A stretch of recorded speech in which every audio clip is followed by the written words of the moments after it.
मेरे प्यारे मित्रों, नमस्कार। मैं पीयूष कुमार त्रिपाठी स्वागत करता हूं आप सभी का एक बार फिर से अपने YouTube channel SCS EDU point पर। जैसा कि आप लोग जानते होंगे कि इस समय UPPCS और ROARO प्री परीक्षा को मद्देनज़र रखते हुए हम आपके लिए करंट अफेयर टॉपिक से संबंधित टेस्ट श्रृंखला प्रत्येक रविवार को आयोजित कर रहे हैं, जिसमें आपके करंट टॉपिक से जुड़े 50 प्रश्नों का टेस्ट होता है। इसको आपको 50 मिनट में हल करना होता है और 50 मिनट में हल करके आपको अपना आंसर की ग्रुप में उपलब्ध करानी होती है, जिससे आपको आंसर की आपके पर्सनल नंबर पर भेज दी जाती है और आप अपना जांच करके पुनः कितना आपने सही किया कितना आपने गलत किया ये आप ग्रुप में उपलब्ध करा सकते हैं। तो आज मैं इसकी दूसरी कड़ी का दूसरा भाग लेकर आपके सामने फिर से हाजिर हूँ। शुरू करने से पहले मैं आपको एक चीज़ बता देता हूँ कि अगर आप भी इस टेस्ट श्रृंखला में जुड़ना चाहते हैं तो आप हमारे चैनल को सब्सक्राइब करिए और उसका स्क्रीनशॉट लेकर उसे इस नंबर पर सेंड कर दीजिए 8874890569। अगर आप वाकई में PCS परीक्षाओं की तैयारी करना चाहते हैं तो आपका इस ग्रुप में स्वागत है, आप इसमें जुड़ सकते हैं। चलिए आज की क्लास हम लोग शुरू करते हैं। जैसा कि आप लोग को पता होगा कि हमने अब तक 25 सवालों का विश्लेषण कर लिया था। बाकी के 25 सवालों का विश्लेषण हम लोग आज करने वाले हैं। तो चलिए आज का पहला सवाल नंबर 26 आपकी स्क्रीन पर दिख रहा है। भारत नवाचार सूचकांक किसके द्वारा जारी किया गया? याद रखिएगा प्रश्न क्या कह रहा है। भारत नवाचार सूचकांक किसके द्वारा जारी किया गया? तो इसका सही आंसर है नीति आयोग। किसके द्वारा जारी किया गया? नीति आयोग के द्वारा। तो आपको इसमें बात को यह ध्यान में रखना है कि इसमें जो बड़े राज्य हैं, बड़े राज्यों में टॉप किया है कर्नाटक ने। याद रखिएगा बड़े राज्यों में किसने टॉप किया? कर्नाटक ने। और इसमें यूपी का स्थान 9वां है। आप इस बात को भी याद रख लीजिएगा क्योंकि आप लोग यूपी के विद्यार्थी हैं, इसलिए यूपी का आपसे पूछा जा सकता है। जबकि यूनियन टेरिटरी में दिल्ली को पहला स्थान मिला है। याद रखिएगा यूनियन टेरिटरी में दिल्ली को पहला स्थान। और उत्तर पूर्व तथा पहाड़ी राज्यों में उत्तर पूर्व तथा पहाड़ी राज्यों में टॉप किसने किया? हिमाचल प्रदेश ने। तो आप ये तीन चीज़ों को याद रखिएगा। क्या कि बड़े राज्यों में टॉप किसने किया? कर्नाटक ने। यूपी का स्थान कौन सा रहा? 9वां। यूनियन टेरिटरी में किसने टॉप किया? दिल्ली ने। और उत्तर पूर्व तथा पहाड़ी राज्यों में टॉप किसने किया? हिमाचल प्रदेश ने। तो आप इन बातों को याद रखिएगा। तो सही आंसर है इसका नीति आयोग। नीति आयोग के द्वारा जारी किया जाता है। नीति आयोग की स्थापना योजना आयोग के स्थान पर 2015 में की गई थी। इसका है national institute for transforming India, NITI। तो आप इसको याद रखिएगा। चलिए अगले सवाल की ओर बढ़ते हैं। अगला सवाल कहता है हाल ही में प्रधानमंत्री द्वारा 450 किलोमीटर लंबे गैस पाइपलाइन को राष्ट्र को समर्पित किया गया, यह कहाँ से कहाँ के बीच बनी हुई है? तो ऑप्शन देख लीजिए, कोची मंगलुरु, मंगलुरु चेन्नई, कोची कासरगोड और मंगलुरु कासरकोड। तो इसका सही आंसर है ऑप्शन नंबर ए, कोची और मंगलुरु। तो PM मोदी ने हाल ही में कोची और मंगलुरु गैस पाइपलाइन को राष्ट्र को समर्पित किया। इस गैस पाइपलाइन के द्वारा किन गैसों को भेजा जाएगा? CNG और PNG। याद रखिएगा CNG का उपयोग उद्योगों में किया जाएगा और PNG का उपयोग घरेलू रूप से किया जाएगा। ये चीज़ को आपको ध्यान में रखना है। और ये जो योजना है, महत्वाकांक्षी योजना, यह एक देश एक गैस ग्रिड को बढ़ावा देती है। याद रखिएगा एक देश एक गैस ग्रिड, ये चीज़ आप याद रखिए। एक देश एक गैस ग्रिड को बढ़ावा देने वाली यह योजना है। चलिए अगले सवाल की ओर बढ़ते हैं।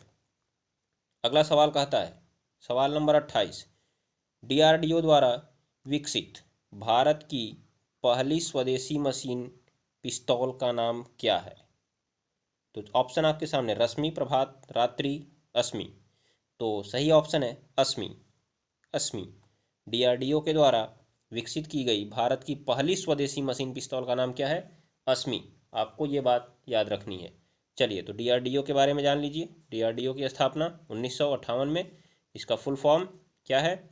Defence research and development organisation, रक्षा अनुसंधान एवं विकास संस्थान। तो आप इस बात को याद रखिएगा। स्थापना कब हुई?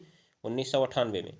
इसी से संबंधित ISRO Indian Space Research Organisation, इसकी स्थापना 15 अगस्त 1969 को हुई थी। आप लोग इस बात को भी याद रख सकते हैं, जो अंतरिक्ष से संबंधित कार्यों को करता है। चलिए अगले सवाल की ओर बढ़ते हैं। सवाल नंबर 29 कहता है, गणतंत्र दिवस परेड में हिस्सा लेने वाली पहली महिला फाइटर पायलट का नाम क्या है? बस आपको यही याद रखना है, भावना कंठ। कौन? भावना कंठ। तो सही आंसर है इसका भावना कंठ। आप इस बात को याद रखिएगा। चलिए अगले सवाल की ओर बढ़ते हैं। सवाल नंबर 30, ये आपकी परीक्षा की दृष्टि से महत्वपूर्ण हो सकता है। आर्या राजेंद्रन हाल ही में सबसे कम उम्र की मेयर बनी है। याद रखिएगा, सबसे कम उम्र की मेयर किस नगर की मेयर बनी है? तिरुवनंतपुरम की। कितने साल में बन गई? 21 साल में। जब इनकी एज 21 साल थी तभी ये मेयर बनी। कहाँ की बनी है? केरल के तिरुवनंतपुरम की। चलिए आगे बढ़ते हैं अगले सवाल की ओर। सवाल नंबर 31, भारत के 67वें ग्रैंड मास्टर याद रखिएगा, लियोन मेंडोका किस राज्य से संबंधित है? सही आंसर है गोवा। तो कहाँ संबंधित है? गोवा से। चलिए अगले सवाल की ओर बढ़ते हैं। अगला सवाल कहता है, तेलंगाना उच्च न्यायालय की पहली महिला मुख्य न्यायाधीश कौन बनी हैं? याद रखिएगा, तेलंगाना उच्च न्यायालय की पहली महिला मुख्य न्यायाधीश कौन बनी है? सही आंसर है इसका हीमा कोहली। याद रखिए, हीमा कोहली तेलंगाना उच्च न्यायालय की पहली महिला मुख्य न्यायाधीश। चलिए अगले सवाल की ओर बढ़ते हैं। अगला सवाल कहता है, सवाल नंबर 33 आपकी स्क्रीन पर दिख रहा है, पढ़िए इसको। हाल ही में रैमन मैग्सेसे पुरस्कार और पद्म विभूषण विजेता डॉक्टर वी शांता का निधन हो गया। वे किस रोग से संबंधित थी? तो ऑप्शन आपके सामने दिख रहा है, इसमें सही आंसर है कैंसर। तो ये डॉक्टर वी शांता कैंसर से संबंधित थी, जिसे इन्होंने रैमन मैग्सेसे पुरस्कार प्राप्त किया था 2005 में, और 2016 में इन्हें पद्म विभूषण से भी सम्मानित किया गया था। तो आपके यहाँ पे 3 सवाल तैयार हो गए कि डॉक्टर वी शांता किससे संबंधित थी? कैंसर। इनको 2005 में क्या मिला था? रैमन मैग्सेसे पुरस्कार। और 2016 में इन्हें क्या मिला था? पद्म विभूषण। चलिए अगले सवाल की ओर बढ़ते हैं। सवाल नंबर 34, कहा गया हाल ही में पूर्व केंद्रीय मंत्री बूटा सिंह का निधन हो गया। ध्यान दीजिएगा, पूर्व केंद्रीय मंत्री बूटा सिंह का निधन हो गया। वे किस ऑपरेशन से जुड़े थे? ध्यान दीजिएगा, ऑप्शन आपके सामने क्या दिख रहा है? ऑपरेशन ब्लू स्टार, ऑपरेशन बंदर, ऑपरेशन जेरीनिमो, इनमें से कोई नहीं। तो इसका सही आंसर है ऑपरेशन ब्लू स्टार। बूटा सिंह ये कांग्रेस के एक नेता थे जो ऑपरेशन ब्लू स्टार से जुड़े हुए हैं। बता दें आपको, ऑपरेशन जेरीनिमो यूएसए के द्वारा 2012 में ओसामा बिन लादेन को मारने के लिए चलाया गया था। किसके द्वारा चलाया गया था? यूएसए के द्वारा। और ऑपरेशन बंदर हाल ही में 2 साल पहले भारतीय वायुसेना ने पाकिस्तान पर एयर स्ट्राइक के दौरान इस ऑपरेशन का संचालन किया हुआ था। वहाँ पे जब भारतीय सेना ने पाकिस्तान में आतंकियों के ठिकानों पर बमबारी की थी, तो उसका कोड वर्ड था ऑपरेशन बंदर। आप इस बात को याद रखिएगा। चलिए, ये किसके बदला लेने के लिए किया गया था? पुलवामा अटैक का बदला लेने के लिए किया गया था, जो कब हुआ था? 14 फरवरी को। याद रखिएगा आप लोग। चलिए आगे बढ़ते हैं। सवाल नंबर 35, कहा जा रहा है पद्म पुरस्कारों के बारे में निम्नलिखित कथनों पर विचार करें और सत्य कथन वाले विकल्प का चयन करें। तो चलिए देखते हैं क्या क्या कथन है। पहला कथन कहता है, इसमें 7 पद्म विभूषण, 10 पद्म भूषण और 102 पद्मश्री पुरस्कार दिए गए। याद रखिएगा, पद्म विभूषण सबसे बड़ा होता है, पद्म भूषण उससे नीचे, फिर पद्मश्री तीसरे नंबर पे आता है। पुरस्कार प्रदान किया गया, तो पहला ऑप्शन सही है। कुल इस बार 119 पद्म पुरस्कारों की घोषणा हुई है, जिसमें 7 पद्म विभूषण दिए गए, 10 पद्म भूषण और 102 पद्मश्री पुरस्कार प्रदान किए गए। चलिए ऑप्शन बी की ओर बढ़ते हैं। इसमें कुल 29 महिलाएं, कितनी महिलाएं? 29 महिलाएं, 10 NRI, POI और OCI और 16 मरणोपरांत तथा 1 ट्रांसजेंडर भी शामिल है। याद रखिएगा, 29 महिलाओं को दिया गया 10 NRIs को दिया गया, 16 लोग को मरणोपरांत दिया गया और एक इसमें ट्रांसजेंडर भी शामिल है। तो जो ट्रांसजेंडर शामिल है, आप इसका नाम याद रखिएगा, इनका नाम है मंजम्मा जोगती। मंजम्मा जोगती, ये कहाँ से बिलोंग करती हैं? कर्नाटक से बिलोंग करती हैं। ये आपकी परीक्षा की दृष्टि से महत्वपूर्ण हो सकता है क्योंकि एक ट्रांसजेंडर को इस बार दिया गया। चलिए इसमें देखते हैं। मैं आपको बता दूं कि जो पद्म पुरस्कार मिले हैं, ये 7 पद्म पुरस्कार, ये पद्म विभूषण कितने लोग को दिया गया? 7 लोग को। तो एक बार आप इनका नाम और इनका क्षेत्र फटाफट याद कर लीजिए। पहले नंबर पे दिया गया शिंजो आबे को, शिंजो आबे, इनको पद्म विभूषण दिया गया। ये जापान के पूर्व राष्ट्रपति हैं। चलिए इनको दिया गया, ये हो गए आपके विदेशी, ध्यान दीजिएगा। उसके बाद दूसरा दिया गया SP बालासुब्रमण्यम को, SP बालासुब्रमण्यम, मैं बोल दे रहा हूँ, आप लोग लिख लीजिएगा, SP बालासुब्रमण्यम। इनको किस क्षेत्र में दिया गया? संगीत के क्षेत्र में दिया गया। किस क्षेत्र में? संगीत के क्षेत्र में। और इनको मरणोपरांत दिया गया, आपको ये भी याद रखना है, मरणोपरांत, ध्यान दीजिएगा। इस बार मरणोपरांत 2 लोगों को पद्म विभूषण दिया गया है, एक तो SP बालासुब्रमण्यम जी को, दूसरा आप देखिए अगला तीसरे नंबर पे किसको दिया गया? बेली मोनापे हेगड़े, अर्थात BM हेगड़े, बेली मोनापे हेगड़े इनका पूरा नाम है। इनको किस क्षेत्र में दिया गया? चिकित्सा के क्षेत्र में। ये डॉक्टर हैं। क्या है? डॉक्टर। कहाँ से बिलोंग करते हैं? कर्नाटक से। ये आप याद रखिएगा। 4 नंबर किसको दिया गया? नरेंद्र सिंह कपानी। किसको दिया गया? नरेंद्र सिंह कपानी। ये NRI हैं। कहाँ के हैं? भारतीय हैं लेकिन USA में रहते हैं। तो याद रखिएगा इनका नाम नरेंद्र सिंह कपानी। इनको कहाँ पर दिया गया? साइंस और इंजीनियरिंग में दिया गया, science and technology, science and technology. ये कहाँ पे रहते हैं? USA में रहते थे। इनको भी मरणोपरांत दिया गया, याद रखिएगा, इनको भी इस बार मरणोपरांत दिया गया। चलिए 5वें नंबर पे आते हैं। 5वां नंबर मौलाना वहीदुम खान, मौलाना वहीदुम खान, इनको दिया गया वहीदुम खान। ये मुस्लिम धर्मगुरु हैं। इनको भी इस बार पद्म विभूषण दिया गया है, पद्म विभूषण से सम्मानित किया गया है, याद रखिएगा। ये दिल्ली के हैं। चलिए अगले सवाल पे पढ़ते हैं। 6वां नंबर किसको दिया गया? BB लाल, BB लाल। ये क्या है? आर्कियोलॉजिस्ट हैं। कौन है? आर्कियोलॉजिस्ट, आर्कियोलॉजिस्ट, याद रखिएगा, आर्कियोलॉजिस्ट। कहाँ के? दिल्ली के हैं। जो बाबरी मंदिर के नीचे राम मंदिर का अवशेष है, इसका पता इन्होंने ही लगाया था, BB लाल ने। चलिए नंबर 7 पद्म विभूषण किसको दिया गया? अंतिम पद्म विभूषण देखिए किसको दिया गया? सुदर्शन साहू, सुदर्शन साहू, इनको दिया गया कला के क्षेत्र में। याद रखिएगा आप, किसके क्षेत्र में दिया गया इनको? कला के क्षेत्र में। तो इस प्रकार 7 पद्म विभूषण पाने वाले लोग और उनके क्षेत्रों के बारे में मैंने आपको बता दिया है। आप इनको लिख लीजिएगा और ज़रूर याद कर लीजिएगा क्योंकि इससे आपकी परीक्षा में एक सवाल तो कम से कम मिल ही जाएंगे। जैसे देखिए अगला सवाल ही आपको मिल गया आपकी स्क्रीन पर, सवाल नंबर 36। सवाल नंबर 36 कहता है 2021 के पद्म विभूषण सम्मान कितने लोगों को दिए गए? 7 लोग को दिए गए। इसमें से कितने लोग को मरणोपरांत दिया गया? देखिए किसे मरणोपरांत दिया गया? 4 ऑप्शन आपके सामने दिख रहे हैं, BB लाल, SP बालासुब्रमण्यम, शिंजो आबे और सुदर्शन साहू। तो अभी जैसा आपने देखा कि इसमें SP बालासुब्रमण्यम को मरणोपरांत दिया गया, जो कि एक संगीतकार हैं, इन्हें संगीत के क्षेत्र में दिया गया है। चलिए सवाल नंबर 37 आपकी स्क्रीन पर, 2021 में किस विदेशी नागरिक को पद्म विभूषण से सम्मानित किया गया है? चलिए देखिए यहाँ पे, Vladimir Putin, Bolsonaro, Donald Trump, Shinzo Abe. तो इसमें से किसको दिया गया? शिंजो आबे की दिया गया, जो फ्रांस के पूर्व राष्ट्रपति हैं, सॉरी जापान के पूर्व राष्ट्रपति हैं। कहाँ के हैं? जापान के। ये आप याद रखिएगा। चलिए अगले सवाल की ओर बढ़ते हैं। अगला सवाल, सवाल नंबर 38 आपकी स्क्रीन पर, वर्ष का भारतीय व्यक्तित्व पुरस्कार किसे प्रदान किया गया?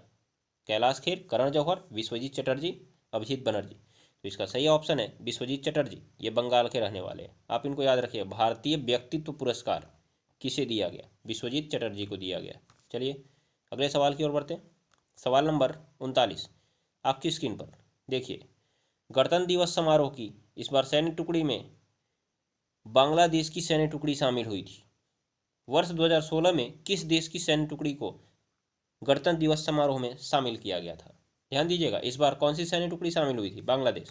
यहाँ के 108 जवान इस बार परेड में शामिल हुए थे।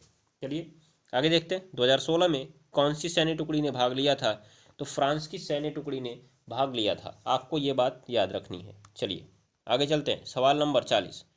सुभाष चंद्र बोस आपदा प्रबंधन पुरस्कार व्यक्तिगत श्रेणी में किसे प्रदान किया गया? तो ऑप्शन देखिए, आर के भंडारी, पीयूष कुमार, उषा मेहता और डॉक्टर किरण कौशिक। तो इसका सही आंसर है डॉक्टर आर के भंडारी को दिया गया। चलिए आप यहाँ पे एक चीज़ और याद रख लीजिए, ये व्यक्तिगत श्रेणी में आर के भंडारी को दिया गया, जबकि संस्थागत श्रेणी में, किस श्रेणी में? संस्थागत श्रेणी, मैं नाम बोल रहा हूँ आप लिख लीजिएगा। संस्थागत श्रेणी में दिया गया sustainable environment and ecological development society. क्या नाम है? सस्टेनेबल इन्वायरमेंट एंड इकोनॉमिकल, याद रखिएगा, ecological development society, SEEDS, sustainable environment ecological and development society. चलिए ठीक है, आगे चलते हैं अगले सवाल की ओर। सवाल नंबर 41 आपकी स्क्रीन पर दिख रहा है, सही सुमेलित है, ध्यान से पढ़ लीजिएगा। ऑप्शन नंबर ए 4 जनवरी विश्व हिंदी दिवस, ऑप्शन नंबर बी 10 जनवरी विश्व ब्रेल दिवस, 15 जनवरी मतदाता दिवस, 24 जनवरी अंतर्राष्ट्रीय शिक्षा दिवस। तो बताइए कौन सा सही है इसमें?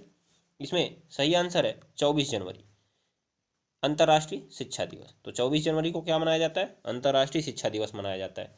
जबकि आप बाकी को देख सकते हैं, ये विश्व हिंदी दिवस 4 जनवरी को नहीं, कब मनाया जाता है? 10 जनवरी को। जबकि विश्व ब्रेल दिवस ये 4 जनवरी को मनाया जाता है। मतदाता दिवस आपका 25 जनवरी को मनाया जाता है, 25 जनवरी को।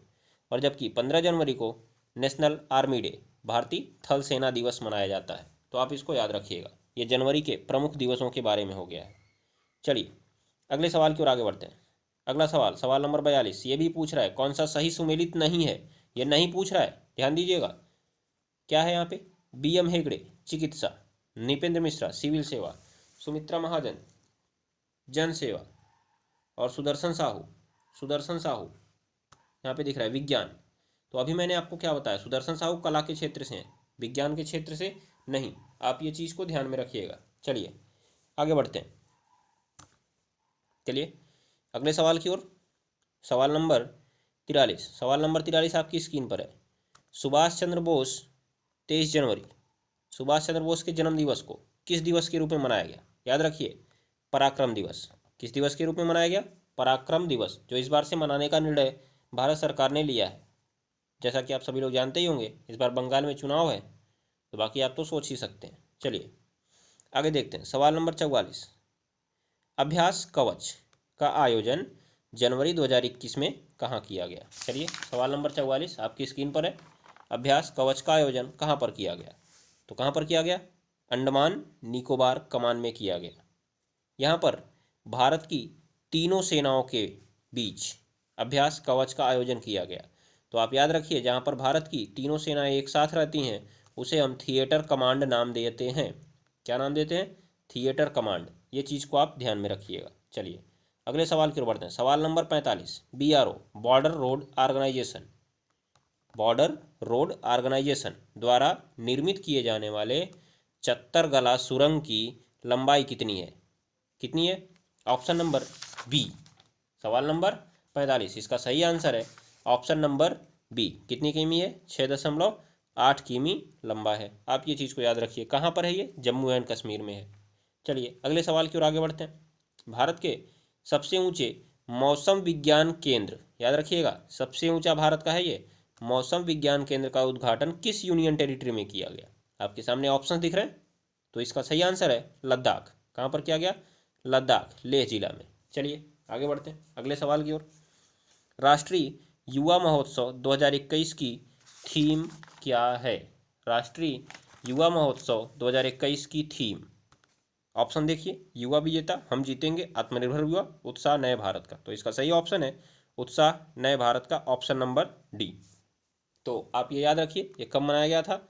12 से 16 जनवरी के बीच वर्चुअली आयोजित किया गया था, मतलब आभासी आयोजित किया गया था, किसी स्थान पर नहीं। आप तो जैसा कि जानते ही होंगे, कोरोना काल में लगभग सभी चीज़ें आभासी ही आयोजित हो रही हैं। तो 12 जनवरी को स्वामी विवेकानंद की जयंती भी होती है, इसलिए इसी दिन से राष्ट्रीय युवा महोत्सव 2021 का प्रारंभ किया गया था। चलिए आगे आते हैं। Desert Knight 21, Desert Knight 21 Jodhpur में जो युद्धाभ्यास हुआ है किन किन देशों के बीच हुआ है, ऑप्शन आपको बताना है। तो राइट ऑप्शन है इसका भारत और फ्रांस। डेजर्ट नाइट 21, ये 21 मतलब 2021 का है। डेजर्ट नाइट, डेजर्ट माने रेगिस्तान, तो रेगिस्तान जोधपुर में, राजस्थान, ये याद रखिएगा। तो राजस्थान में भारत और फ्रांस की सेनाओं के बीच में किया गया। एक चीज़ आप याद रखिए, इसमें राफेल भी शामिल हुआ था। चलिए आगे आते हैं। सवाल नंबर 49, सवाल नंबर 49 कहता है निर्वाचन आयोग द्वारा 25 जनवरी को मतदाता जागरूकता हेतु कौन सा वेब रेडियो जारी किया गया है। तो कौन सा वेब रेडियो जारी किया गया है, सही ऑप्शन है हेलो वोटर्स। तो 25 जनवरी राष्ट्रीय मतदाता दिवस, इसी दिन चुनाव आयोग ने ई-इपिक पोर्टल भी जारी किया, जिसके द्वारा आप लोग अपना मतदाता पहचान पत्र ऑनलाइन डाउनलोड कर सकते हैं। ये सुविधा फिलहाल के लिए 5 राज्यों में शुरू की गई थी, जहां पर वर्तमान में चुनाव होने वाले हैं। तो चलिए लास्ट सवाल की ओर आगे बढ़ते हैं हम लोग। आज का लास्ट सवाल और इस हफ्ते का लास्ट क्वेश्चन 50 भारतीय, सवाल नंबर 50 है भारतीय ग्रीन बिल्डिंग काउंसिल, क्या है, भारतीय ग्रीन बिल्डिंग काउंसिल द्वारा हरित भवन का प्रमाण पत्र, याद रखिएगा, हरित भवन का प्रमाण पत्र किस रेलवे स्टेशन को दिया गया। तो किसको दिया गया, किस रेलवे स्टेशन को दिया गया। तो इसका सही आंसर है option number C, Kevadia station को दिया गया। किसको दिया गया, केवड़िया स्टेशन को दिया गया। किसके द्वारा दिया गया, भारतीय ग्रीन बिल्डिंग काउंसिल के द्वारा दिया गया। कौन सा प्रमाण पत्र, हरित भवन प्रमाण पत्र, मतलब यहाँ पे पर्यावरणीय सुरक्षा का ख्याल रखा गया है, ये याद रखिएगा। चलिए आज के लिए बस इतना ही, अब हम मिलते हैं अगले हफ्ते। तब तक के लिए नमस्कार, टाटा, गुड बाय। और मैं चलते चलते आपको एक बार फिर से बता देता हूँ कि अगर आप टेस्ट सीरीज में जुड़ना चाहते हैं तो आप हमारे चैनल को सब्सक्राइब करिए और उसका स्क्रीनशॉट लेकर इसे इस नंबर पर सेंड कर दीजिए 8874890569।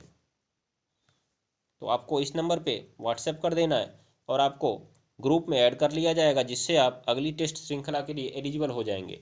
और यह श्रृंखला साप्ताहिक रूप से प्रत्येक रविवार को आयोजित होती है, साप्ताहिक रूप से प्रत्येक रविवार को आयोजित होती है, जिसमें सुबह 8 बजे आपको प्रश्न पत्र मिल जाएगा। आप दिन भर में उसे कभी भी 50 मिनट में सॉल्व करके आप अपने आंसर की ग्रुप में उपलब्ध करा सकते हैं, जिससे आपको आंसर की आपके पर्सनल नंबर पर भेजी जाएगी और आपको उसे मिलान करके सही और गलत उत्तरों को ग्रुप में शेयर करना है। तो चलिए तब तक के लिए धन्यवाद, पढ़ते रहिए, मिलते हैं पुनः अगले हफ्ते में।